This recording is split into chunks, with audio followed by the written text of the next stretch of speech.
na maior parte das caras que aqui estão, digamos, outra alegria em rever estes momentos extraordinários sobre a colónia de férias da UF. Muito bem. Então nós passaríamos agora, maiormente, digamos, à nossa sessão solene, mais concretamente, e vamos passar realmente à parte das homenagens. Isto foi, digamos, a parte introdutória para que, digamos, pessoas que, a maior parte delas já não estão entre nós, não é? E, portanto, será, digamos, uma homenagem a essas pessoas, mas que, em termos da entrega da placa, obviamente que serão os familiares, alguns dos quais não conseguimos contactar nem conhecemos sequer. Portanto, eu iria começar por dizer que a pessoa em causa neste instante desenvolveu durante muitos anos um excelente trabalho na Secretaria da Colónia de Férias. Foi, normalmente, há imensas fotografias em que é patente, digamos, companheiro de mesa do Sr. Veríssimo Mendonça. Muitas são as fotos em que ambos estão identificados. Era conhecido como o Sr. Marques da Secretaria. Qualquer problema que existisse, tínhamos que ter com o Sr. Marques da Secretaria. E, portanto, aqui prestamos realmente a nossa homenagem ao Sr. Joaquim dos Santos Marques, de seu nome, para receber a placa comemorativa. Chama à tribuna o filho que está presente também, José Fernando Marques, e o seu neto, António José Marques. A entrega da placa, meus amigos, é preciso chamar os órgãos sociais, faz favor, não se importam.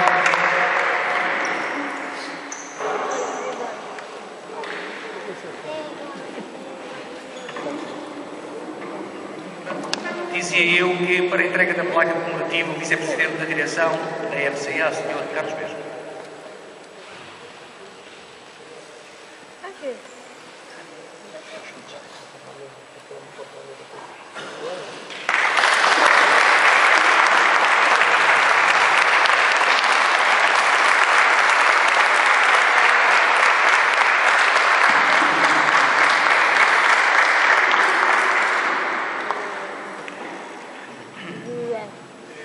Já agora, na eventualidade de quererem dizer algumas considerações acerca do nosso aniversário, temos aqui este microfone para alguém que queira botar discurso. Ora bem, sabemos ainda também muito pouco sobre, digamos, a maior parte da nossa organização e das pessoas que ali trabalhavam. É, digamos, um levantamento que estamos a realizar aos poucos e poucos.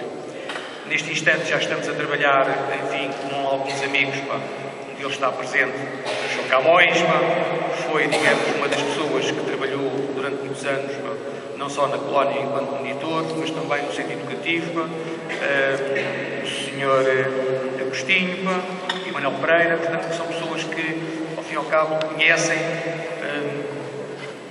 trabalharam muitos anos, conhecem de sobremaneira, digamos, toda a estrutura e aquilo que se fazia. Mas muito há realmente a dizer e a fazer. Dizia eu que sabemos muito pouco ainda sobre uma das pessoas que mais se dedicou ao embelezamento da colónia. Isto é, vestindo-a de requintadas roupas verdejantes e perfumadas. Lembram-se com certeza, todos nós nos lembramos, enfim, daqueles cheiros que nos marcaram para toda uma geração. Quem não se lembra realmente desses odores? Ora bem, esta pessoa viveu 12 anos na colónia, na chamada Casa do Porteiro. Refiro-me ao Sr. António Maria dos Santos, mais conhecido pelo Sr. Cartacho. Pois, não é do nosso tempo. O Sr. Cartacho era a pessoa que, na verdade, tinha uma enorme sensibilidade, digamos que comandava jardineiros, e que viveu na Casa do Guarda durante 12 anos. Ao fim de 12 anos, durante o verão, sim, aquilo realmente era muito dinâmico, tinha muitas crianças, mas de inverno aquilo era assim um bocadinho, enfim, para menos balbúrdia e, portanto, não sentia muito bem. Portanto, esteve lá 12 anos. A sua filha, Maria do Nascimento, trabalhou também no centro educativo, a monitora, infelizmente não pode estar presente, mas irá receber a placa comemorativa, digamos, da nossa homenagem. Portanto, eu agradeço uma salva de palmas para o Sr. Cartaz.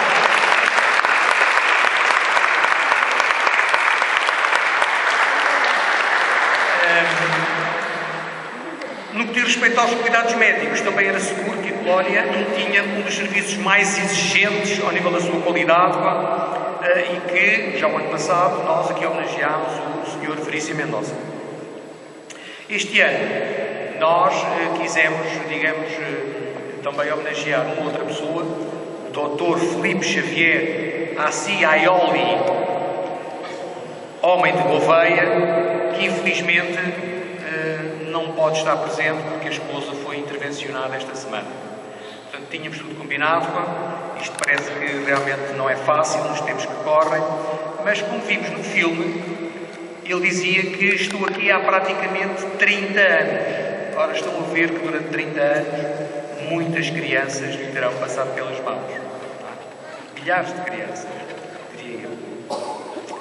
Bom, essa placa também comemorativa ser-lhe-á entregue pessoalmente por nós, e assim aqui deixamos também a nossa homenagem a este médico que realmente muito trabalhou com as nossas crianças na colónia de férias.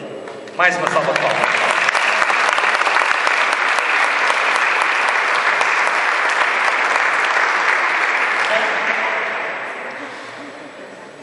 Aqui eu agora solicitaria, digamos, aos corpos sociais para que façam as exposições. É verdade. Ainda não acabou, mas quase. Voltaremos depois um pouco mais tarde.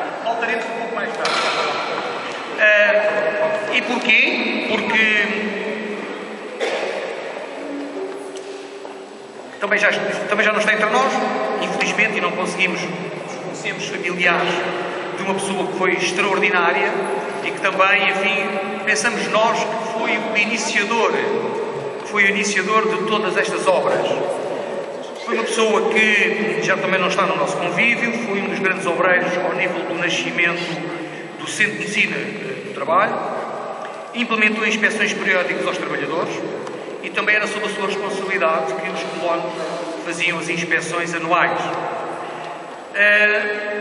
Teve a ideia da colónia de férias da Comenda, onde foi diretor e também foi o primeiro diretor que em Almocegebe existiu.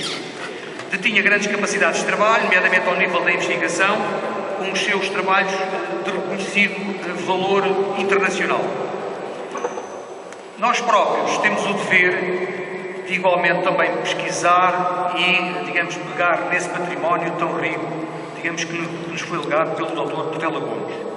Como digo, a um homem extremamente importante sobre a colónia. Okay?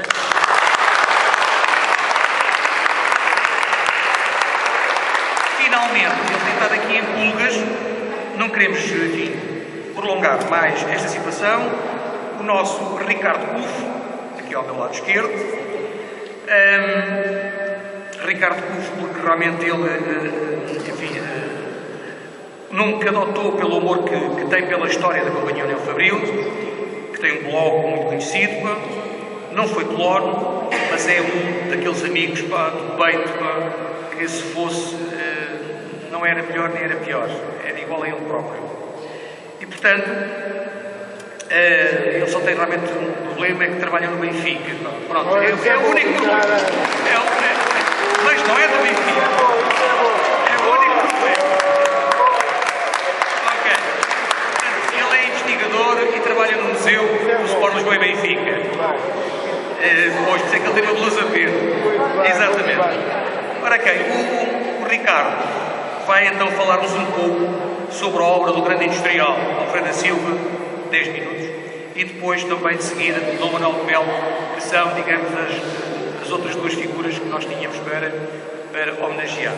Então, tem palavra Ricardo Ferreira.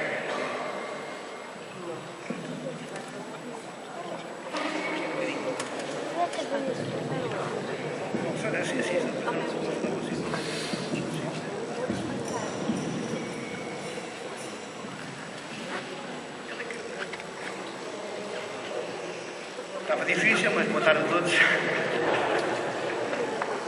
Eu vou passar a ler uma comunicação no tributo que eu fiz a Alfredo da Silva e a Manuel de Mel, ou Dom Manuel de Mel, como queiram chamar, e vou passar a ler. Quando Alfredo da Silva nasce a 30 de junho de 1871, Portugal é um país incipiente no que toca à produção industrial. 4 anos antes, o Governo efetuou uma das primeiras estatísticas das produções de estabelecimentos industriais com o fim do lançamento do imposto da contribuição industrial, pois o primeiro verdadeiro inquérito industrial só irá surgir em Portugal em 1881. O total dos 199.704 contribuintes recenseados repartia-se do seguinte modo: grande indústria 9.402, pequena indústria 106.507, comércio 73.368 e profissões liberais 10.247.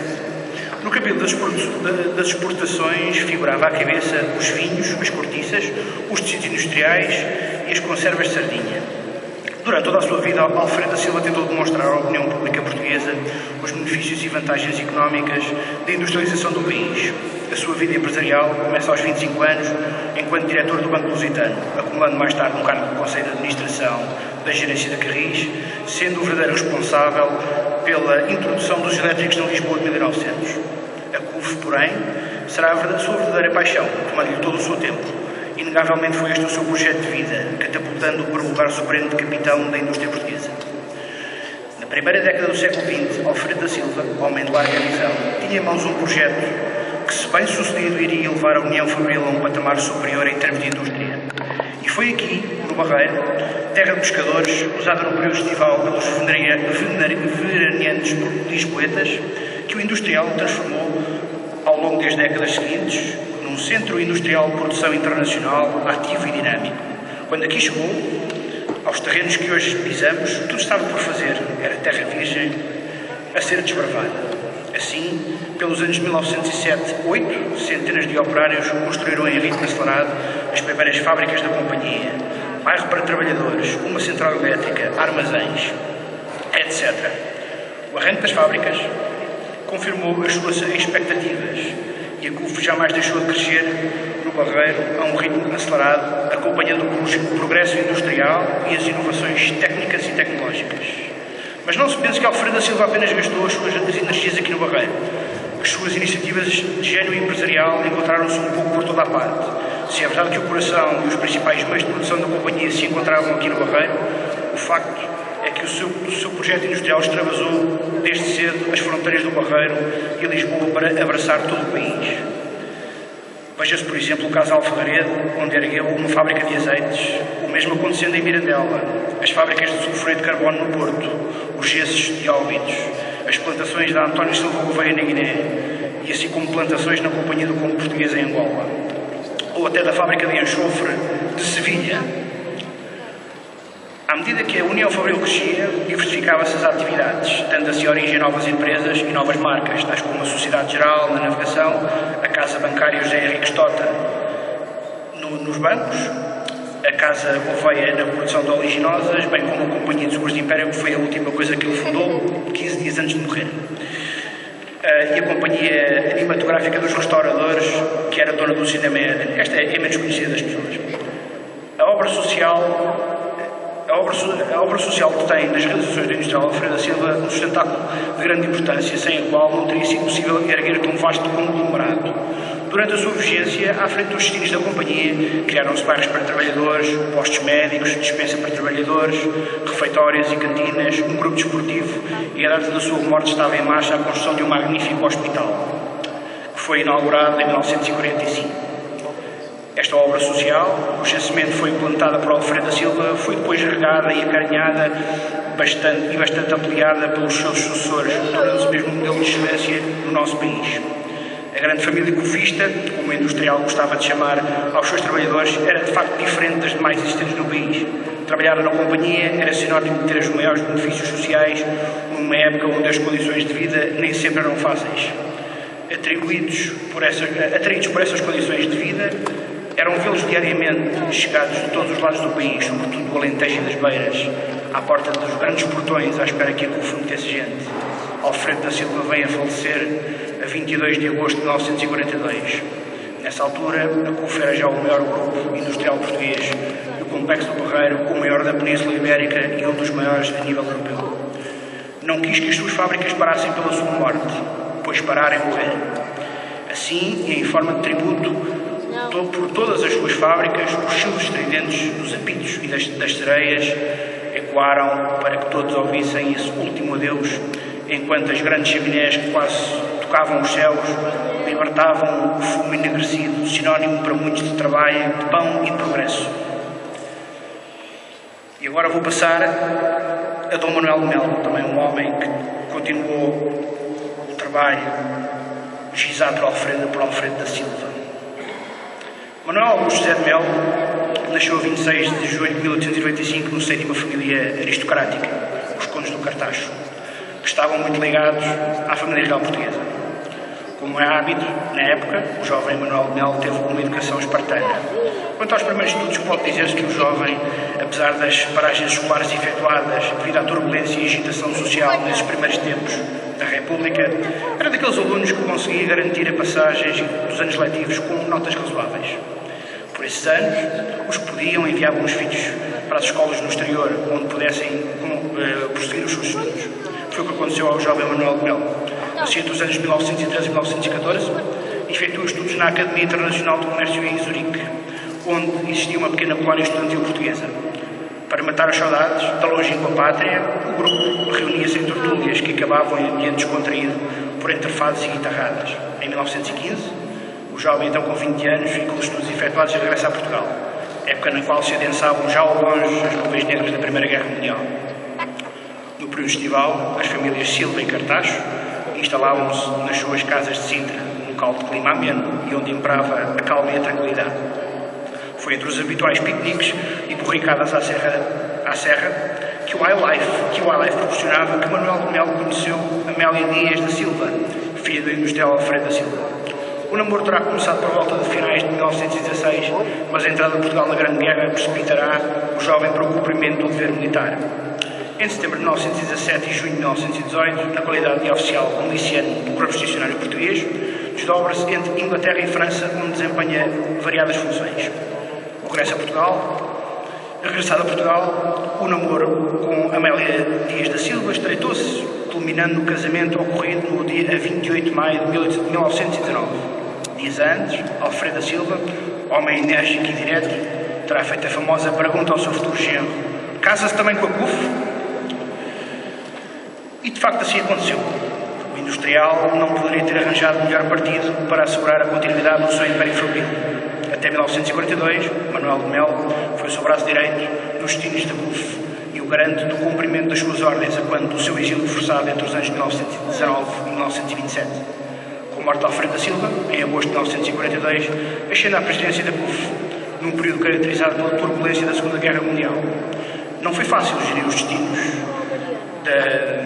da empresa devido à escassez e à falta de matérias-primas e a consequente redução da capacidade de trabalho das fábricas da CUF.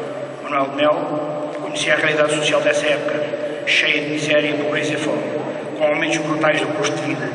A sua visão de gestor humano ditou que sempre que possível se evitasse despedimentos pessoal na companhia. Em janeiro de 1945, o empresário aposta num significativo aumento nos salários de todos os empregados da CUF, representando um pesado encargo para a empresa de mais de 15 mil contos anuais. Nos dias seguintes, Manuel de Melo receberá inúmeros telegramas de trabalhadores reconhecidos e agradecidos por tal medida, até aos animar os níveis de produtividade e de eficiência do grupo CUF dos observados em países estrangeiros mais desenvolvidos. Foram muitas as suas iniciativas empresariais, porém, irei destacar algumas das menos conhecidas e que nos revelam a sua visão e capacidade de empreendedorismo. A criação com vários capitalistas da CTA, Companhia de Transportes Aéreos. Essa empresa, existiu entre 1945 e 1947, efetuava voos de passageiros entre Lisboa e Porto, sendo também a responsável por todo o transporte e correio aéreo. Esta empresa foi a Companhia Portuguesa de Indústrias Nucleares, a SPIN, em parceria com empresas hidroelétricas e a SACOR, que era uma empresa, que é hoje a Galp, aliás, por forma a estudar-se a possibilidade de produção de energia nuclear em Portugal. No capítulo continuador da obra gizada por Alfredo da Silva, também um renovador, alargando sempre que possível as responsabilidades sociais da empresa para com os seus trabalhadores. Em 1943, inaugurou um novo edifício do posto médico das fábricas do Barreiro, cujas instalações modulares incluíam até uma sala de operações. Em 1945, é inaugurado o Hospital da CUF, com uma capacidade de 100 camas, e que foi sempre uma referência em termos de cuidados de saúde no país. A creche, instalada numa das vivendas do bairro de Santa Bárbara, que permitia às mães irem descansadas para os seus afazeres profissionais. O centro educativo por onde passaram tantos jovens que ali aprenderam os valores de vida. O cinema-ginásio, que foi um espaço privilegiado da cultura dentro das fábricas de Barreiro.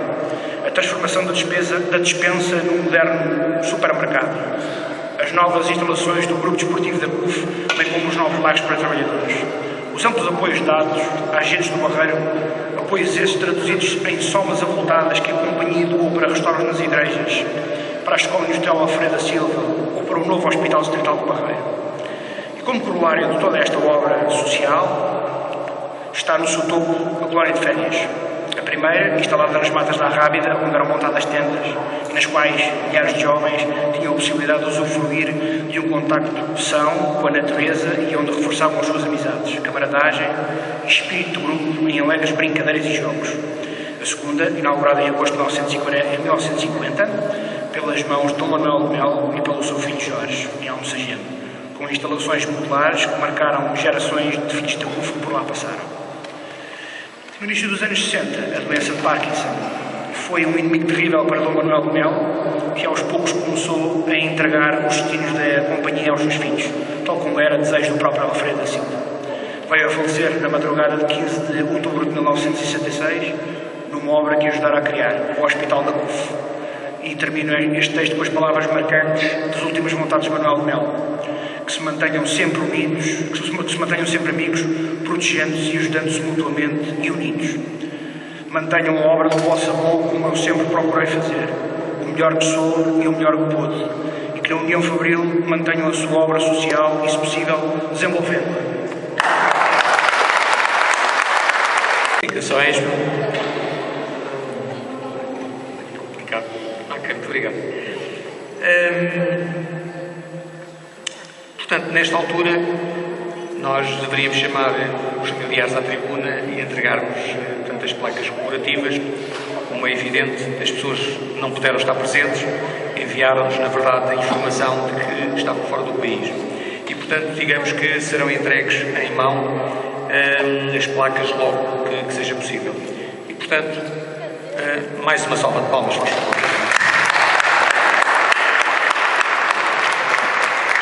Ora bem, a última homenagem tem a ver não só, e realmente é a última, tem a ver não só com a dedicação e serviços prestados à colónia enquanto colono e enquanto monitor, mas também pelo amor e disponibilidade, em particular à sua família e, no geral, aos seus amigos. Portanto, chama à tribuna o nosso grande amigo Fernando Eduardo Marcos Mendonça, a entrega da placa comemorativa que ficará a cargo da representação da Câmara Municipal do Barreiro. Sónia Moura.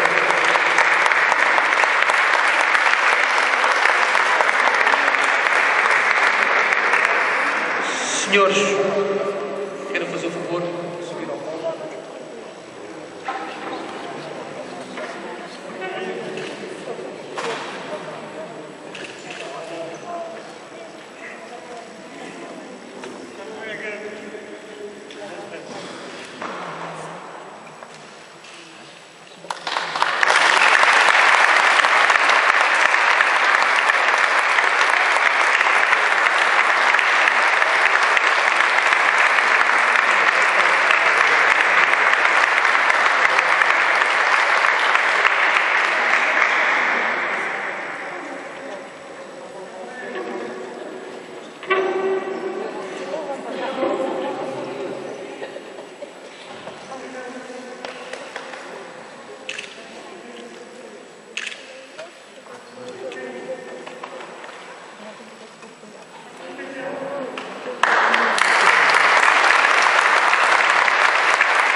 Agora iremos continuar e iríamos chamar, portanto, aqui ao palco o Sr. Manuel Pereira, representante da Associação das Coletividades do Concelho do Barreiro e da CDIR 31 de Janeiro.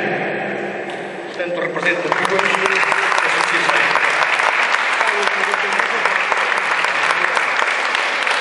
Muito boa tarde. Represento duas, só trago uma prenda. Mas trago dois abraços, um da Associação das Coletividades do Barreiro e outro do 31 de Janeiro, que já se considera um amigo da Associação. Eu já propus qualquer coisita, não sei os estatutos como é que funcionam, mas eu gostava que a minha coletividade fosse associada na vossa associação. Não sei se pode, se não pode, mas se pode.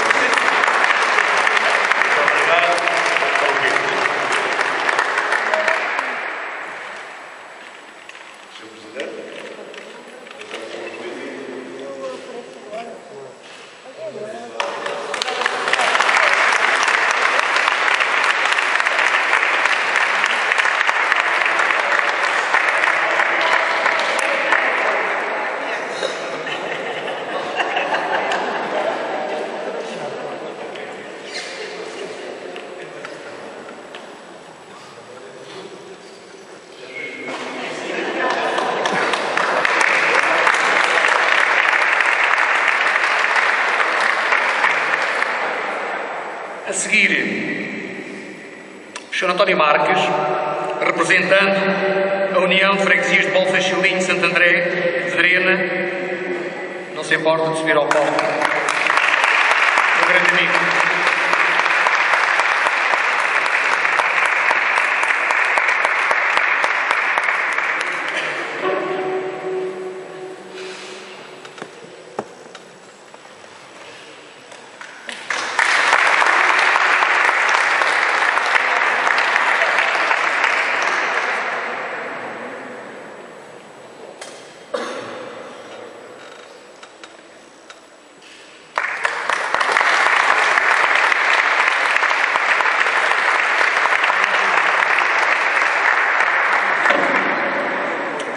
Núria Cambalhota, não se importa, que representa realmente a Baía do Tejo.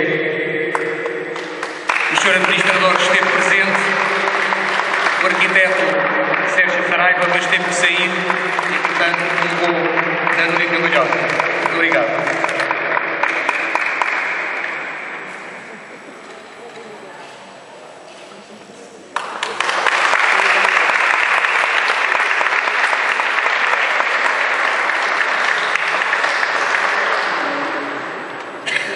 Finalmente, como representante da Câmara Municipal do Barreiro, Sónia Lu.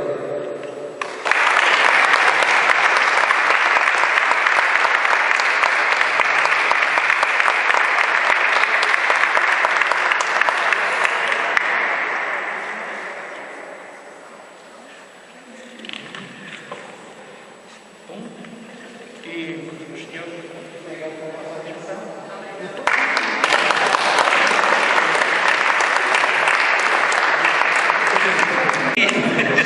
Nada disso. Umas breves. Não se vão embora, por favor, são umas breves palavras. Então, muito boa tarde a todos. Começaria por agradecer o convite que foi endereçado à Câmara Municipal do Barreiro para estarmos convosco neste segundo aniversário da Associação Memória Colorida. Saudava todos os sócios presentes, a direção. Saudar todos os familiares e amigos que estão hoje aqui connosco e que querem comemorar este aniversário também.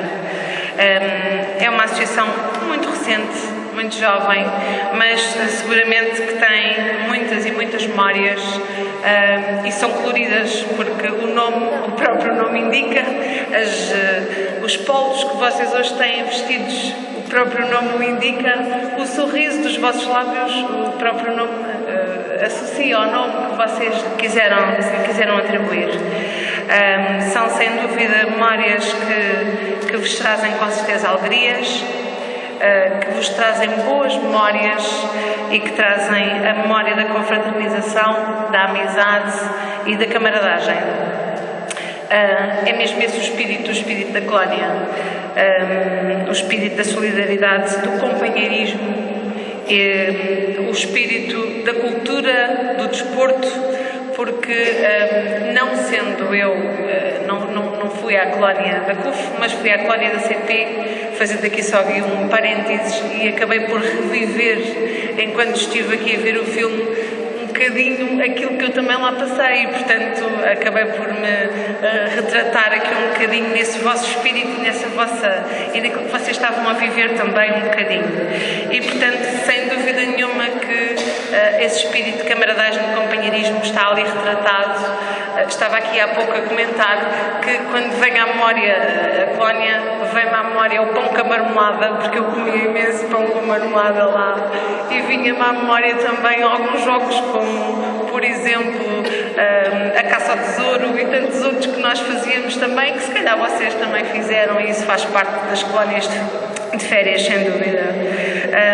O objetivo aqui da associação, e porque eu fui um bocadinho tentar perceber qual era o vosso objetivo, além de retratar aqui este espólio, o espólio que vocês procuram, quer de documentos, quer de fotos, há um espólio que, sem dúvida nenhuma, está em cada um de vós. É a vossa memória, a vossa vivência, e que se calhar quando se juntam, enquanto falam uns com os outros, retratam aqui um conjunto de memórias que tiveram nessa altura, que vos leva ao passado, e que sem dúvida que era importante irem tomando notas, porque essas depois já não voltam e já não há memória fotográfica delas, e portanto era importante irem retratando, irem reescrevendo, irem deixando esses testemunhos, que eu acho que são importantíssimos, e que qualquer dia vocês já não estão cá para os contar quando forem os vossos filhos e os vossos netos.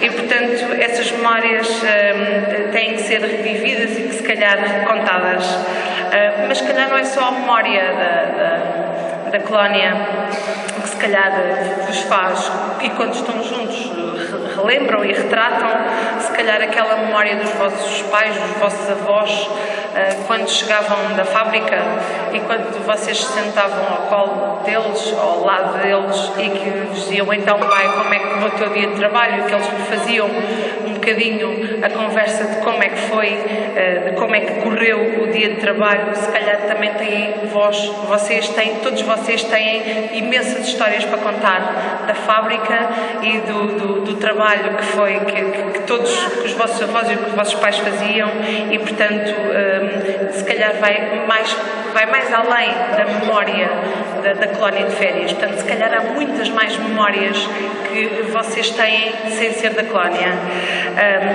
Este local, o Museu Industrial, todas estas máquinas, todas estas imagens, o cheiro das máquinas que aqui está, se calhar traz-vos memórias que vocês, sem dúvida nenhuma, relembram a cada imagem, a cada toque que fazem, e hoje aqui se calhar revivem muito mais aquilo que às vezes nos passa despercebido, porque nem nos lembramos só quando vamos ver uma fotografia ou quando vamos ver alguma outra coisa, alguma lembrança que têm desses momentos.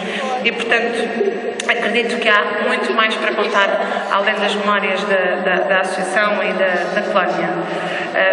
O vosso espólio serão sem dúvida um contributo a juntar a este espólio que hoje temos aqui, sem dúvida nenhuma, e temos aqui, por exemplo, aqui na casinha, lá por dentro estão algumas fotos, portanto, das vossas colónias também, das colónias, mas se calhar há muito mais que podem contribuir e enriquecer esta nossa história e essa nossa cultura. Este Museu Industrial, portanto, está inserido numa zona industrial, numa zona que tem mais de 100 empresas, algumas delas de pequena dimensão, é verdade, mas de qualquer das formas é uma zona já por si onde tem uma forte presença industrial, e que esperemos que se reforce reforce e que traga muito mais empresa, muito mais indústria, que é isso que é necessário, porque seguramente trazemos emprego ao Barreiro, desenvolvimento, portanto é isso que todos nós queremos, seguramente, para o nosso Barreiro e para o nosso, neste caso, para o nosso país. Infelizmente hoje já quase que não se ouve falar de colónias de férias, já não há este lado, ou cada vez há menos este lado social, pelo menos nas grandes empresas, ou naquelas que ainda hoje temos entre nós. Mas, de qualquer das formas, é importante, e para terminar, deixar-vos aqui uma nota última para que continuem a manter esse vosso espírito fraterno e amigo entre vós, e que tragam mais amigos e antigos colonos, porque eu acho que era importante. Eu hoje, antes de vir para cá, quando estava a dizer ao que vinha, lembrei-me, entretanto, que tenho em casa, e, portanto, o meu marido chegou a ir à colónia da CUF, e, portanto, ele disse que ia tornar-se sócio da associação, e, portanto, vou levar uma proposta, porque ele não sabia da vossa existência, e, portanto, continuem neste caso a dar asas à vossa terra dos sonhos, que é assim que vocês designam, não é? E, portanto, continuem a dar asas e continuem a retratar as vossas memórias, porque o nosso passado, a nossa história é a história do nosso povo, a história aqui do nosso Barreiro, e, portanto, conta sem dúvida nenhuma, contribuirá para aquilo que é a nossa história presente e para retratar no futuro quem vier. Muito obrigada pelo convite.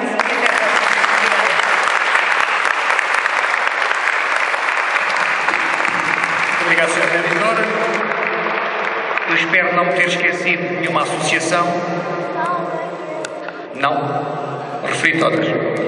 Digamos um breve apontamento para dar ali ao meu amigo Cláudio Anaia os nossos agradecimentos por tudo aquilo que tem feito por nós. Ok? Muito obrigado.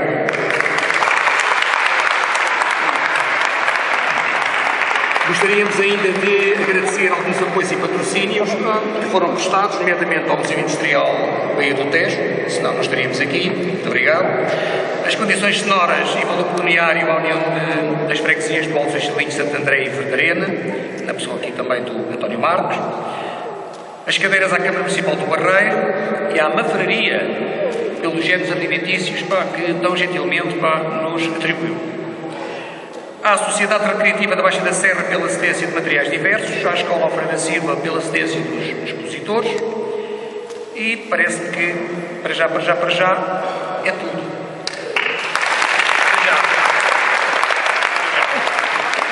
Então, vamos à